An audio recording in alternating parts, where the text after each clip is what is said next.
Hey there, bookers. Welcome to Beyond the Pages, the podcast where pages turn and stories yearn. We'll dive into tales old and new, from dusty classics to fresh off the press. Get comfy, grab your favorite drink. We're embarking on a enlightening quest.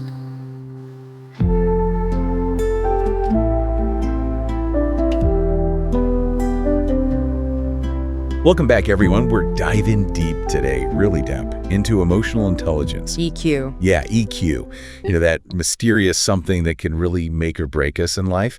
And honestly, it might surprise you to learn that when we're talking about true success, happiness, all that good stuff, EQ often trumps good old IQ. To unpack all of this, we're turning to the EQ guru, Daniel Goleman, and his book, Emotional Intelligence. Oh, a classic. Right. We'll be tackling some seriously fascinating questions. Like, can you be brilliant, book smart, but still totally flounder because your EQ is low? I've definitely known some people like that. Haven't we all? But what are those real-life consequences of not being able to, keep your emotions in check? And can EQ be learned, even if you didn't exactly have the best role models growing up? Ah, that's the big question, isn't it? Nature versus nurture. Goleman actually tackles this head-on right from the start. He doesn't just say EQ is important, he throws down these incredibly vivid examples. He talks about this New York City bus driver stuck in a horrendous traffic jam. I mean, talk about a recipe for road rage, right? Ugh, yeah, the worst. But this driver, instead of letting everyone stew in that negativity, he uses his own, contagious positivity to totally flip the mood of the whole bus. Wow. He's chatting with passengers, recommending museums, pointing out sales at stores they're passing, even suggesting new movies to watch. It's amazing. That's such a great example of how one person, just one, with high EQ can completely transform the vibe of an entire group. Makes you wonder if we all have that power to be that person who shifts things for the better just by how we handle our own emotions. Totally. And then to really drive home the point, Goleman contrasts this uplifting story with some pretty dark scenarios. He describes a 9-year-old boy who vandalizes his entire school. Yeah, all because he was called a baby. And then there's another case where a seemingly insignificant disagreement at a rap club escalates into a full-blown shooting. Oof, those examples really hit hard. Unmanaged emotions can have some seriously devastating consequences. It's scary to think about. It is, especially when you consider Goleman's observation that this generation of kids, they're facing even more emotional challenges than previous generations. It's pretty alarming. Seriously alarming. What's changed, What's happening in the world that's affecting our kids so deeply? That's the million-dollar question, right? And one we'll keep circling back to throughout this whole deep dive. Definitely. But for now, let's shift gears a bit. Goleman throws out this idea that even the most academically gifted people, the straight-A students, they can struggle immensely if their EQ is underdeveloped. He uses this case study of Jason H., total whiz kid, straight A's, dreaming of Harvard Medical School. And then, tragically, he ends up stabbing his physics teacher. No way. Yeah, all because he got a B on a quiz. That's a chilling reminder that intelligence alone doesn't guarantee success. Even, basic sound decision-making. Right. Goleman goes so far as to propose that IQ might only contribute to about 20% of our overall success in life, leaving a whopping 80% to other factors. Okay, so 80%. 80%. And guess what plays a huge role in that 80%? EQ. You got it, emotional intelligence.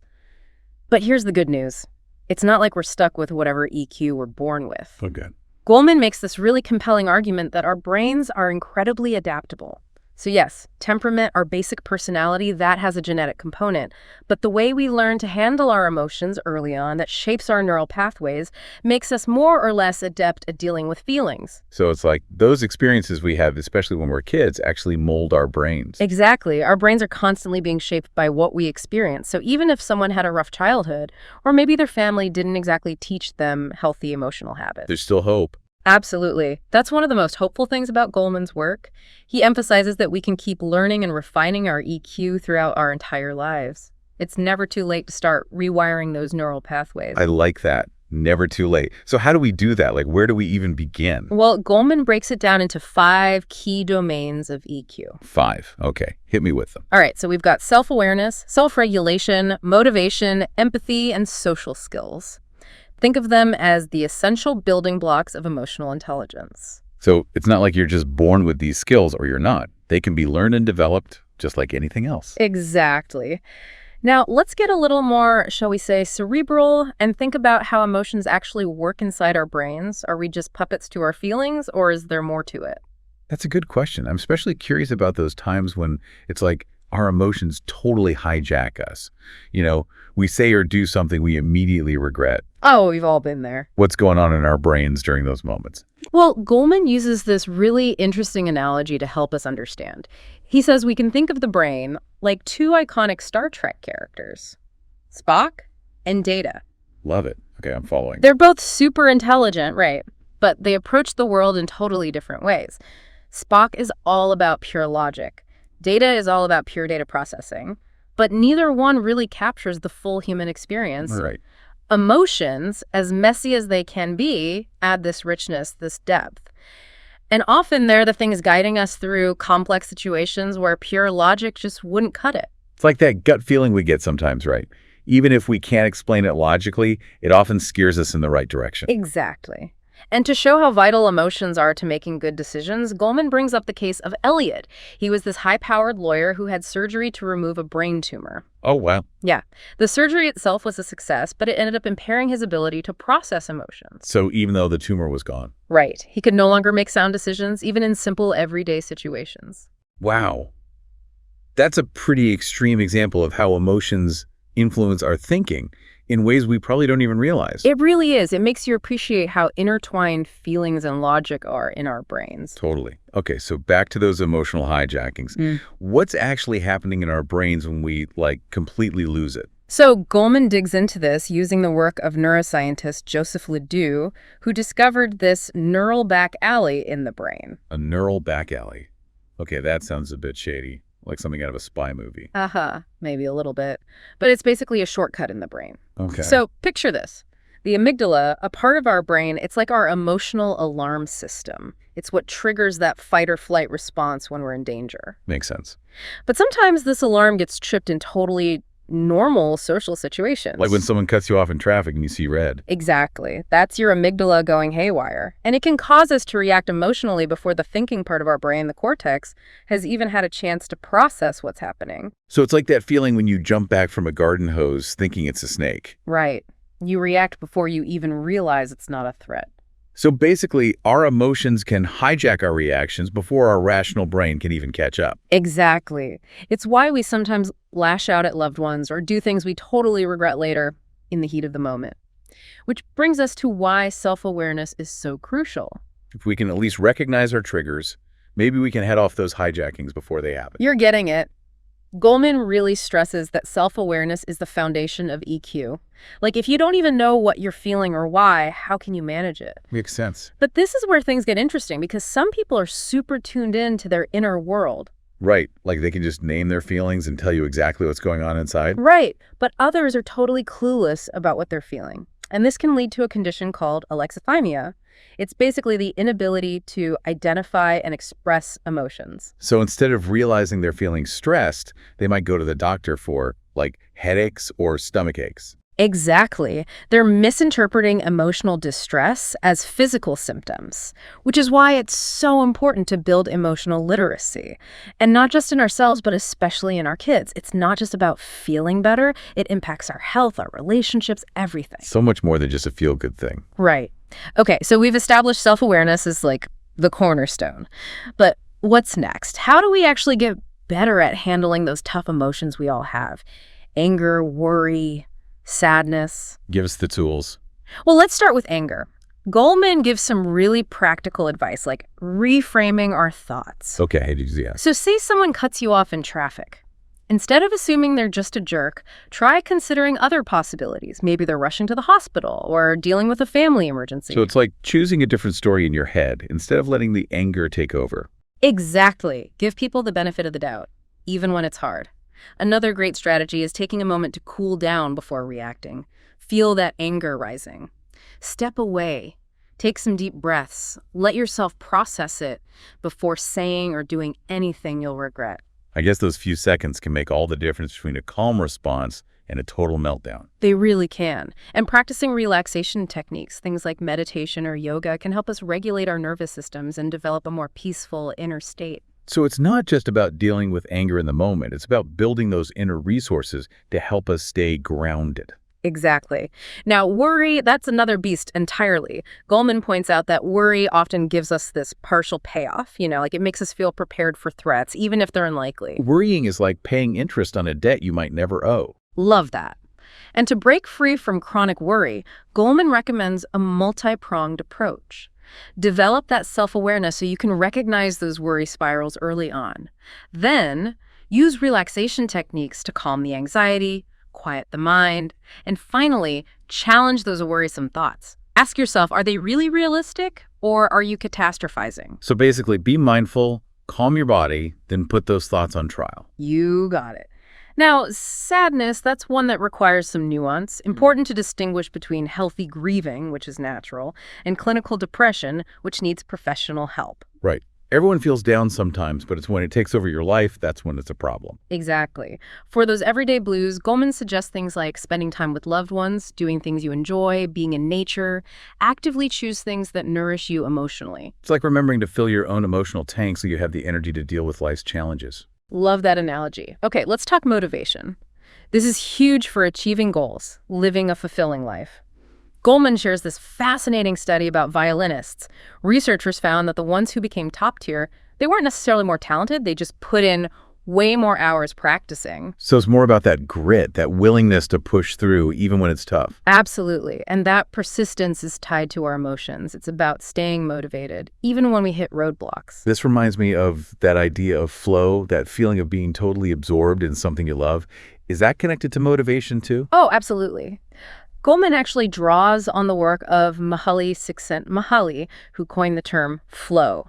It's that state of being totally immersed in a challenging but enjoyable activity. You lose track of time, you're totally focused, it feels effortless. And people in flow states often report feeling super motivated and energized. Like when you're working on a project you're passionate about and you completely forget to eat or sleep. Exactly. And Goleman points out that optimism and hope, they play a big role in getting into those flow states and staying motivated over the long haul. Even when we hit setbacks, it's crucial to keep that positive outlook. Believe in our ability to overcome obstacles. So it's about cultivating that inner cheerleader who's like, you got this. Exactly. And he uses the example of Olympic swimmer Matt Biondi. This guy faced some serious setbacks in his first two events, but he kept this unbelievably optimistic attitude and ended up winning multiple gold medals. It's a testament to the power of resilience and believing in yourself, even when things get tough. I love that. Setbacks don't have to define us. They can actually fuel our determination. Now, on the flip side of optimism, we have pessimism. Goleman talks about how this outlook can really hold us back, especially in tough fields like sales. Makes sense. Sales involves a lot of rejection, so bouncing back from a no is probably crucial. Absolutely. Pessimists tend to internalize those rejections, give up easier. Optimists see setbacks as temporary and focus on solutions. So it's the difference between I'm a failure versus, okay, what can I learn from this and do better next time? Right. It's amazing how much our mindset can shape our experiences and our ability to reach our goals. Now let's shift gears to another crucial EQ domain, empathy. You mentioned earlier how a lack of empathy is a hallmark of psychopaths, but I'd love to explore its broader significance in our everyday lives. What exactly is empathy, and why is it so vital for healthier relationships and a more harmonious society? Empathy. It seems like it's more than just being nice. It's about deeply understanding and responding to the emotional experiences of other people. You're right on the money. Empathy is the ability to step outside of our own heads and really grasp what someone else is feeling, even if we haven't been in their shoes. So like when you watch a sad movie and you start tearing up, even though it's not real life. Exactly. It's connecting with the emotions of others, even when they're different from ours.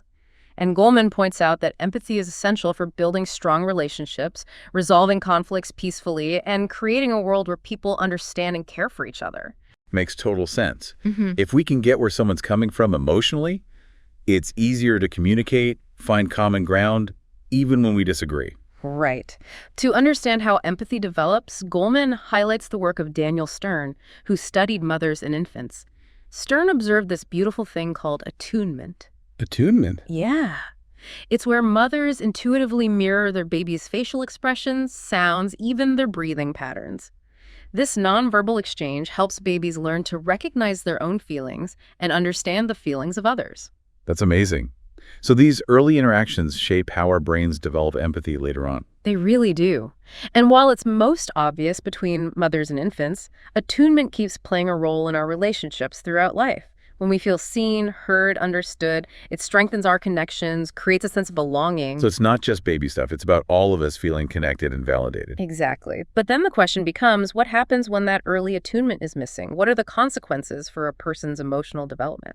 I imagine that kids who are neglected or abused might have a harder time developing empathy. You're right on track. Goleman addresses this directly. He says that severe emotional abuse can really hinder empathy development, potentially leading to antisocial behavior and difficulty forming healthy relationships. It's heartbreaking to think about the impact those early experiences can have. But can empathy be learned later on, even if someone missed out on those early building blocks?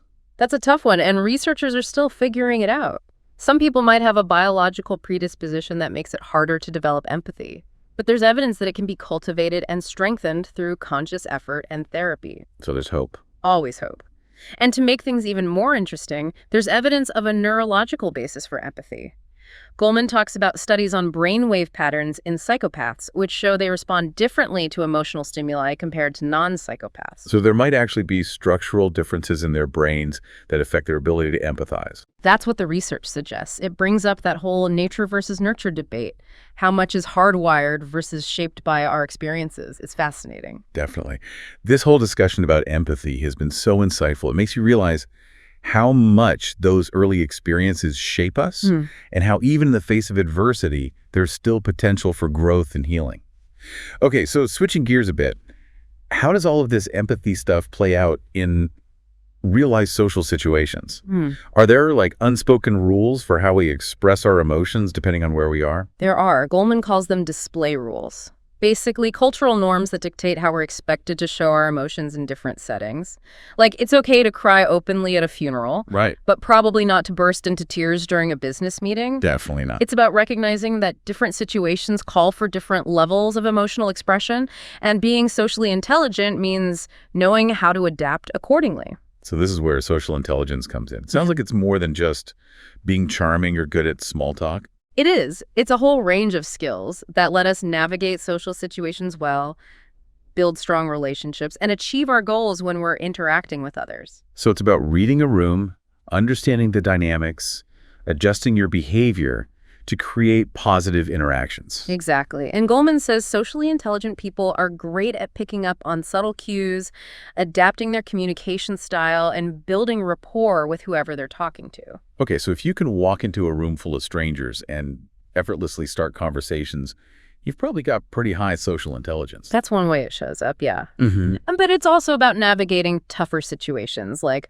resolving conflicts, handling criticism gracefully, finding consensus in groups. I'm thinking about those awkward moments, like when someone tells a joke that totally bombs, Oh, yeah. or someone dominates the conversation and everyone else feels ignored. Goleman actually uses this example of Cecil, who totally lacks those basic social graces, constantly creates awkwardness. It's Cecil. It shows how important it is to be aware of social norms and how our actions affect others. It's like he's missing that internal social compass most of us have. Right. And the point is, social intelligence is a skill that can be learned and improved, just like anything else. Okay, I'm definitely on board with this EQ revolution. It's so much more than just skills. It's a way of being in the world that can make our lives and the lives of others so much better. That's a beautiful way to put it, and it perfectly sums up what we've been talking about. Emotional intelligence is powerful. It can shape our relationships, our work, our health, and ultimately create a more fulfilling and meaningful life. It seems like emotional intelligence really is the key to a happier and more meaningful life. It's amazing how connected everything is.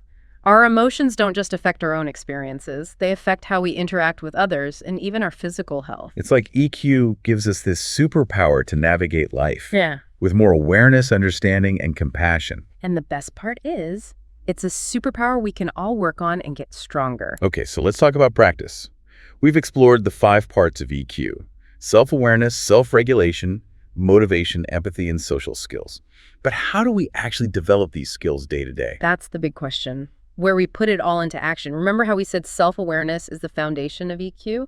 Well, building that foundation starts with paying attention to your emotions as you feel them. So like tuning in to what's going on inside and noticing how you feel without judging yourself. Exactly. And there are some really practical tools that can help. Our source material mentions things like journaling, mindfulness meditation, even just taking a few minutes each day to check in with yourself. Ask yourself, how am I feeling right now? Those are great tips. I've tried journaling and mindfulness before, and I can see how they could help with emotional awareness. I like training wheels for your emotional GPS. And once you're more aware of your emotions, you can start working on self-regulation. So that's about managing those emotions and expressing them in a healthy way. Right. Remember those relaxation techniques we talked about? Like deep breathing, progressive muscle relaxation, visualization? Right. Those can be really helpful for calming your system down and getting control of those intense feelings. And what about those negative thought patterns we talked about?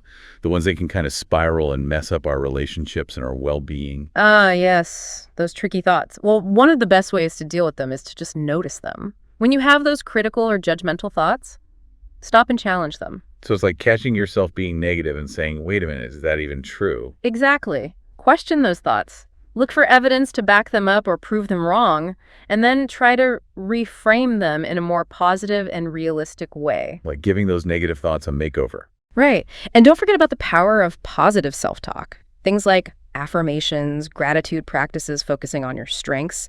Those can all help to shift your mindset in a good direction. Okay, that makes sense. So we have tools for self-awareness and self-regulation. What about motivation? How do we tap into that energy to achieve our goals? Remember how important hope and optimism are. One way to build those is to surround yourself with positive and supportive people. Like building a cheerleading squad for your dreams. Exactly. And don't be afraid to find mentors, coaches, or role models, people who inspire you and can keep you motivated. That's good advice. Yeah. And what about that flow feeling we talked about? How do we get into that zone more often? Well, flow happens when your skills match the challenge. So it's important to choose things you're passionate about, things that push you a little bit. So finding that sweet spot between challenge and mastery. Exactly. And once you've found those activities, set up your environment so you can really focus on them, minimize distractions, set aside time, and be present in the moment. Like creating a special space for your passions to grow. Beautifully said. Now let's move on to empathy. Remember, empathy is the ability to understand and share other people's feelings. And it's a skill you can develop. How do we get better at empathy? One of the most powerful ways is to really listen. Put aside your own thoughts and opinions. Focus on what the other person is saying and feeling. It's about being present with them and making them feel seen and heard. Exactly. And don't forget about nonverbal communication, eye contact, body language, even your tone of voice. Those can all show empathy and create a connection. So it's not just what we say, but how we say it. Right. And another great way to cultivate empathy is to expose yourself to different perspectives. Read books, watch documentaries, talk to people with different backgrounds and experiences than you. It's about broadening our understanding of people and realizing that everyone has their own unique story. Exactly. Finally, let's talk about social skills. Remember, social skills are about using your emotional intelligence to build good relationships. And one of the most important parts of social skills is communication. Being able to express yourself clearly. That's a big part of it. But it's also about being a good listener, asking thoughtful questions, and responding in a way that shows you care. So creating a back and forth where both people feel valued and respected. Exactly. And don't forget nonverbal communication, eye contact, body language, tone of voice. They all play a big role in making social interactions positive and engaging. It's like we're sending and receiving messages all the time, even when we're not talking. Exactly. And if we pay attention to those nonverbal cues, we can communicate better and build stronger relationships. This has been such an insightful deep dive into EQ. We've looked at the 5 parts of it, talked about strategies to develop these skills, and even touched on how emotional intelligence affects our health and well-being. It's been great exploring these ideas with you. And I have to say I'm feeling really inspired. I'm starting to see EQ not just as skills, but as a way of life that can lead to stronger relationships, more success, and a deeper sense of purpose. And that's the beauty of emotional intelligence. It's a journey of learning and growth that can transform our lives and the lives of people around us. Thank you so much for joining us on this deep dive into the world of EQ. We hope you've learned some valuable things. and are feeling ready to start your own EQ journey. Keep exploring, keep learning, keep growing. And remember, even small steps can make a big difference. Until next time, happy EQing. Hey there, book lovers. Welcome to Beyond the Pages, the podcast where pages turn and stories yearn. We'll dive into tales old and new, from dusty classics to fresh off the press. Get comfy, grab your favorite drink, we're embarking on